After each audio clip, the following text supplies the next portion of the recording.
Hi friends, అందరూ ఎలా ఉన్నారు? ఈరోజు మనము ఈ వీడియోలో బోయకొండ గంగమ్మ టెంపుల్ గురించి అయితే తెలుసుకుందాం. ఈ టెంపుల్ అయితే మదనపల్లికి దగ్గరలో ఉంది. మదనపల్లి వరకు మనము ట్రైన్లో అయితే వెళ్ళొచ్చండి. అక్కడ నుంచి సిటీలోకి ఆటోలో అయితే రావాలి. ఆటోలో మనము చిత్తూరు బస్ స్టాండ్కి అయితే రావాలండి. చిత్తూరు బస్ స్టాండ్ నుంచి మనకు హాఫ్ అన్ అవర్కి ఒక బస్ అయితే ఉంటుంది. ఇక్కడికి జర్నీ కూడా హాఫ్ అన్ అవరే అండి. ఇక్కడ మీరు చూస్తున్నది ఫస్ట్ గోపురం అండి, ఫస్ట్ వెళ్ళేది. మేమైతే టెంపుల్లో ఊరికే వెళ్ళి రావడం అని అనుకున్నాం, కానీ అక్కడికి వెళ్ళిన తర్వాత మాకైతే తెలిసింది 350 స్టెప్స్ అయితే ఉన్నాయని. ఇవే అండి స్టెప్స్. ఇది వచ్చేసి సెకండ్ గోపురము. నార్మల్గా అయితే ట్యూస్డే, ఫ్రైడే, సండేస్ అయితే మనకు జీప్స్ అయితే ఉంటాయంట అండి. పైకి తీసుకెళ్తారంట జీప్లో వాళ్ళే. ఎంతో ఒక 40 రూపీస్ 30 రూపీస్ ఎంతో అన్నారు. మేము మండే వెళ్ళాము. జీప్స్ అయితే ఏమీ లేవు, మేము అన్ని స్టెప్స్ ఎక్కి వెళ్ళాము. నార్మల్గా అయితే ఉంటారంట జనము. మేము శ్రావణ మాసంలో వెళ్ళాము.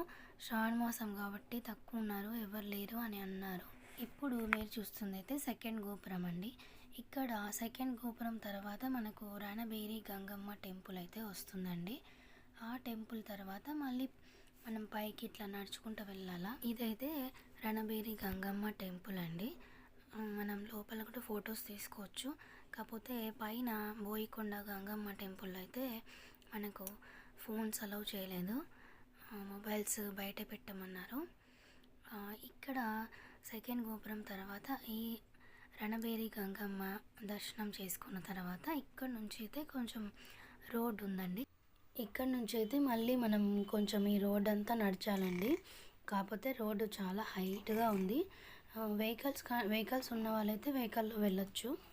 ఇక్కడ మనము పైకి వచ్చి 350 స్టెప్స్ కంప్లీట్ అయిపోయి ఇక్కడ పైకి టెంపుల్ వరకు వచ్చేంత వరకు షాప్స్ అయితే పెద్దగా ఏం లేవండి. ఎక్కడ కూడా పైన కూడా ఒక్కటో రెండు షాపులు ఉన్నాయి అంతే. మేము వెళ్ళినప్పుడు ఒక్క షాప్ మాత్రమే ఉంది. ఇదైతే టెంపుల్ ముందర కోనేరు అండి, అమ్మవారిది. బోయకొండ గంగమ్మ కోనేరు. ఇక్కడ వచ్చేసి బాయిలాగా ఉందండి. తర్వాత ఇక్కడ కళ్యాణకట్ట కూడా ఉందండి. కోనేరులో వాటర్ కూడా చాలా తక్కువ ఉన్నాయి, అసలు ఎవరు జనాలే లేరు. మేము వెళ్ళినప్పుడైతే యాక్చువల్గా శ్రావణ మాసం అని ఎవ్వరు లేరని అన్నారు. ఇక్కడ వచ్చేసి 2 కళ్యాణ కట్టలు ఉన్నాయండి. ఇది వచ్చేసి గోశాల, ఇది వచ్చేసి ఇప్పుడు వచ్చింది వచ్చేసి కళ్యాణ కట్ట. ఇంకొకటి వచ్చేసి మనకి అక్కడ చిన్నగా బ్లూ కలర్ షెడ్ మాదిరి అనిపిస్తుంది కదా, అక్కడ ఇంకొకటి కళ్యాణ కట్ట అయితే ఉంది. ఇక్కడ కోనేరు ఇదంతా చూసుకున్న తర్వాత మళ్ళీ కొన్ని స్టెప్స్ అయితే ఎక్కాలండి మనము. అవి ఒక 20 to 30 స్టెప్స్ ఉంటాయేమో.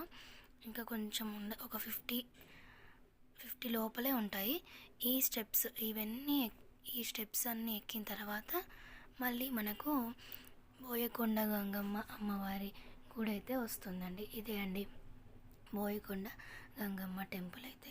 ఇక్కడ బ్లూ కలర్లో చిన్న షెడ్ మాదిరి కనిపిస్తుంది కదా, అక్కడైతే మనం ఫోన్స్ డిపాజిట్ చేసేసేయాలండి.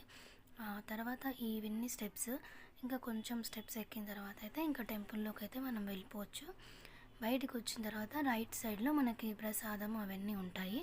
ఇక్కడైతే అమ్మవారి శారీస్ కూడా అమ్ముతున్నారండి. అమ్మవారి దర్శనం చేసుకొని బయటకు వచ్చిన తర్వాత లెఫ్ట్ సైడ్లో మనకి అమ్మవారి శారీస్ కూడా అమ్ముతున్నారు. స్టార్టింగ్ 500 నుంచి ఉన్నాయి. లోపలికి మొబైల్ అలౌ చేయలేదు కదా, అందుకని అదైతే వీడియో తీయలేదు. శారీస్ అయితే చాలా బాగున్నాయండి. ఇంకా ఇక్కడ పైన స్టాప్ అనే బోర్డు అయితే మనకు కనిపిస్తుంది కదా, వెహికల్లో వచ్చే వాళ్ళు ఇక్కడి వరకు అయితే వెహికల్స్లో రావచ్చు. పార్కింగ్ కూడా బాగానే ఉంది. వెహికల్లో వచ్చిన వాళ్ళు ఇక్కడైతే వెహికల్స్ పార్క్ చేసుకుంటారండి.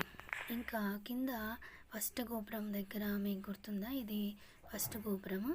ఫస్ట్ గోపురం దగ్గర లెఫ్ట్ సైడ్లో మనకి చిన్న పార్క్ అయితే ఉందండి. లోపలికి వెళ్ళడానికి 10 రూపీస్ అండి టికెట్. పార్క్ అయితే చాలా బాగుంది. చిన్న పార్క్ అయినా చాలా బాగుందండి. నాకైతే ఈ ప్లేస్ అయితే చాలా నచ్చింది. ఎవరైనా 1 డే ట్రిప్ కోసం అలా ప్లాన్ చేస్తుంటే కనుక ఈ టెంపుల్కి వెళ్తే చాలా బాగుంటుంది. స్టెప్స్ ఎక్కుతున్నప్పుడు కూడా మనకి అన్ని చుట్టూ అంతా చెట్లు, ఇంకా రీల్స్ అయితే బాగా తీసుకోవచ్చు. ఒకవేళ తీసుకునే వాళ్ళైతే ఫొటోస్ కానీ. ఇంకా పైకి వెళ్ళిన తర్వాత అమ్మవారి దర్శనం చేసుకొని కోనేరు దగ్గర కొంచెం టైం స్పెండ్ చేసి ఇంకా మళ్ళీ కిందికి వచ్చిన తర్వాత పార్క్లో కొద్దిసేపు టైం స్పెండ్ చేస్తే చాలా బాగుంటుంది. నేచర్లో మనకి ఈ టెంపుల్ అయితే నాకు చాలా నచ్చిందండి. మీరు కూడా వన్ డే ట్రిప్ కోసం ఏమైనా ప్లాన్ చేస్తుంటే ఈ టెంపుల్కి అయితే విజిట్ చేయండి. మార్నింగ్ టు ఈవినింగ్ మనకు అసలు ఎక్కడ కూడా బోరే కొట్టదు. ఇంకా మీకు ఈ టెంపుల్కి ఎలా వెళ్ళాలని ఏమైనా డౌట్స్ ఉంటే నాకు కామెంట్ బాక్స్లో మెసేజ్ చేయండి. నేను ఖచ్చితంగా రిప్లై ఇస్తాను. అలాగే మీతో పాటు ఫుడ్ ఐటమ్స్ ఏమన్నా స్నాక్స్ అలాంటివి ఏమైనా తీసుకెళ్తే బెటరు. ఎందుకంటే అక్కడ ఫుడ్ ఏమీ పెద్దగా దొరకట్లేదు. ఇంకా చాలా రోజుల నుంచి సరిగా వీడియోస్ పోస్ట్ చేయట్లేదు. ఇంకా ఇప్పటి నుంచి రెగ్యులర్గా వీడియోస్ పోస్ట్ చేయడానికి ట్రై చేస్తాను. Please like, share and subscribe my YouTube channel.